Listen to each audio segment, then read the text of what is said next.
Hi there, welcome to Learn French with PLC. In this lesson, I am going to teach you all about French subject pronouns, or in French we call it les pronoms sujets.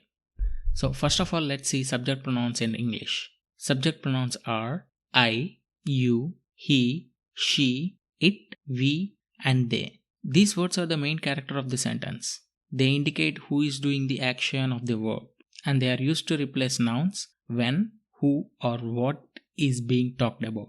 French subject pronouns are je, tu, il, elle, on, nous, vous, il, and elle.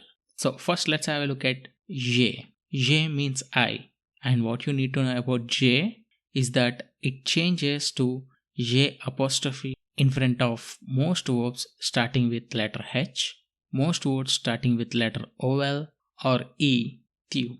Now let's have a look at tu. Tu means you. In French we have two ways of saying you, depending on who you are talking to. Tu is used when you are talking to just one person, but only if you know the person very well, like your family member or a friend or someone who is younger than you. Now let's have a look at il. Il can either mean he or it. It is used to refer to people, animals, and things. Do you know that French things also have gender? Il is used when you are talking about masculine things. Il is also used to talk about weather or to say time. Now let's have a look at elle. Elle means either she or it. Elle is used when you are referring to feminine things or an animal or a female. Now let's talk about on. On means one, we, you, they.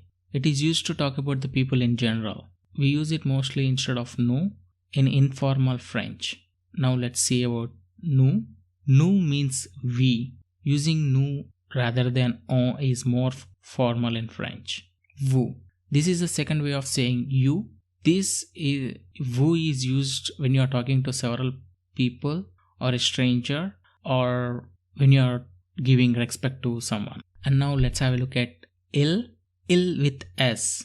I said il with S because singular il and plural il are pronounced exactly as same. Means just like singular forms, it can refer to animal, people, or things.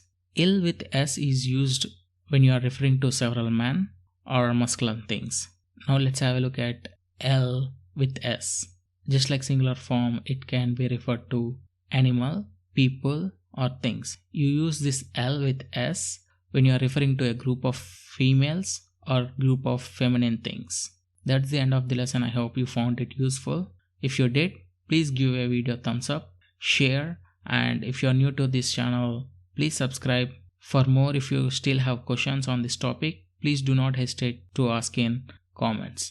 That's it for today. Thank you so much for watching. Bye.